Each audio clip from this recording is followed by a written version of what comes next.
know who needs to hear this. But if there's something that you want to do, but you're too afraid to do it because you think that you're not going to be good enough at it, do it anyway.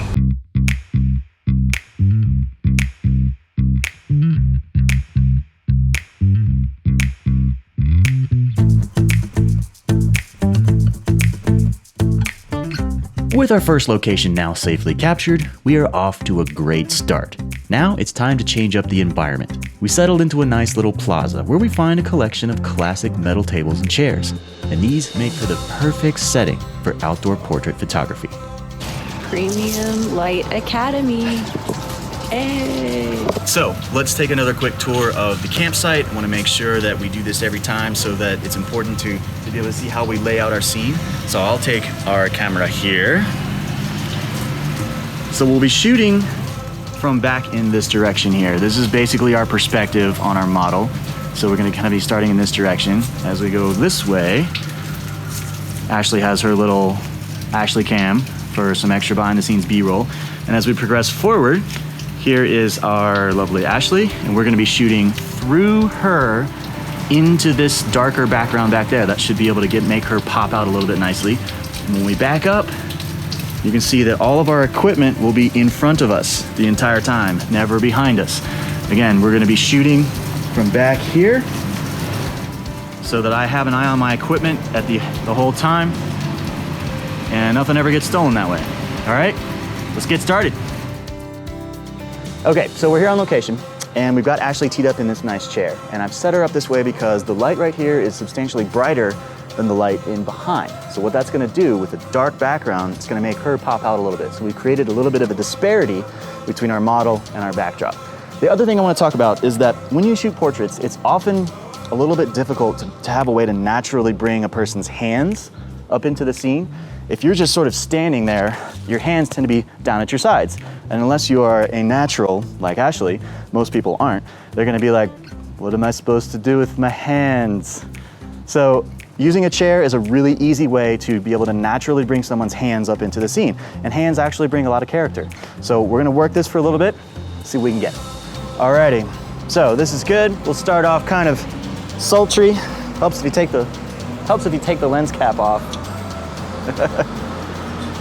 Alrighty, let's do a quick test shot. Boop, boop, boop. Alrighty. Oh, perfect already. I love it. Alright, working the sultry side of things, very good. Yeah, let's start off sultry and then we'll move into the toothpaste commercial. Very good. Alright, let's do a couple where you're kind of looking off in that direction, not paying attention to the camera. I like those quite a bit. Very good. Eyes up, yes. Kind of you're looking up across the street. That's beautiful right there. Love it, love it. All right, now kind of back into the cam here.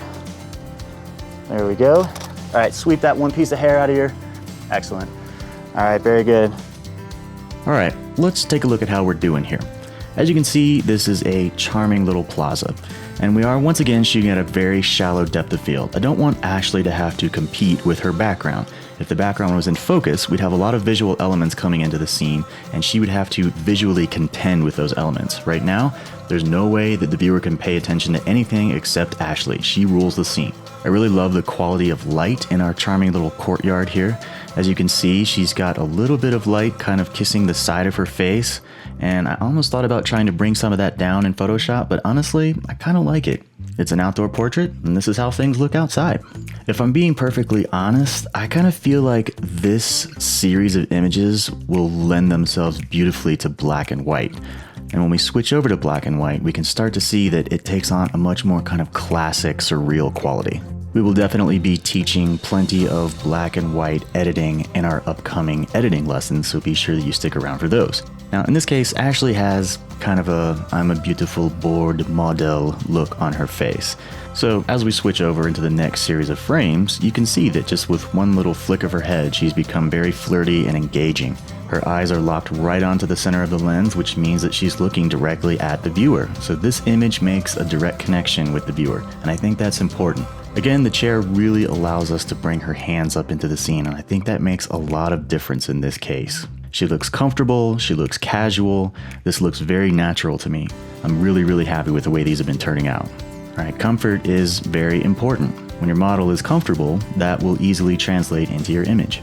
I really love that this image just exudes confidence. Beautiful light, beautiful expression. This is an excellent start to our second location.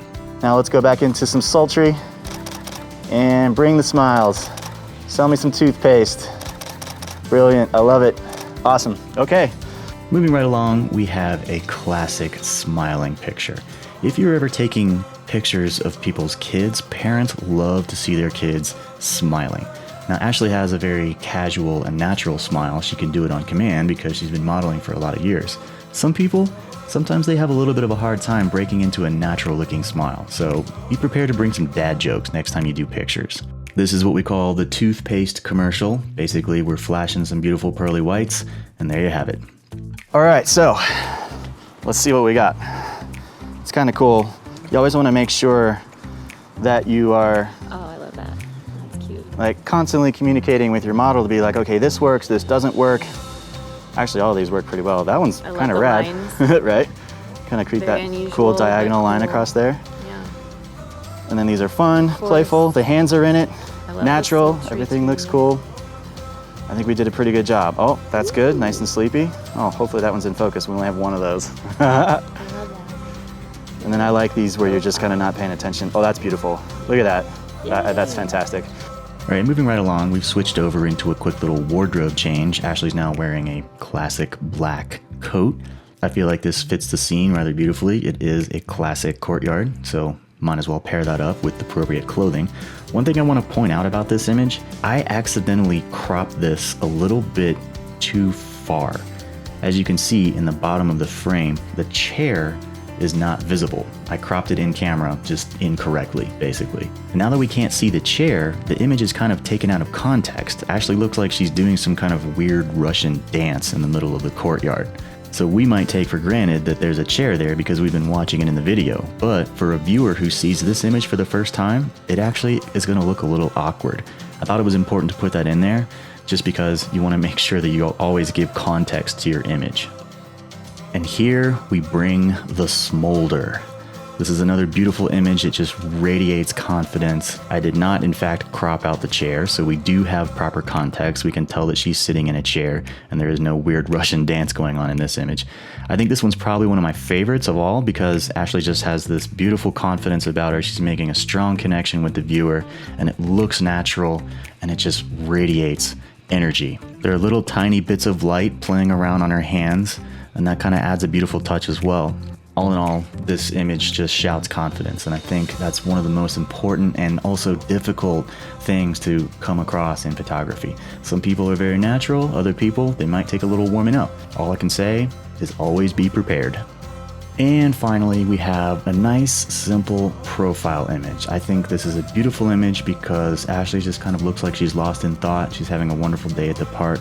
And I don't think that we always have to make a direct connection right down the center of the lens. Yes, we saw lots of beautiful, confident images in this series, but this one, there's just something a little bit magical about this. We've captured a very beautiful, personal, candid moment. The light on the front of her face just creates this beautiful rim, and she just stands out so gracefully against that dark backdrop. Her hands are again very casually, very elegantly brought into the scene.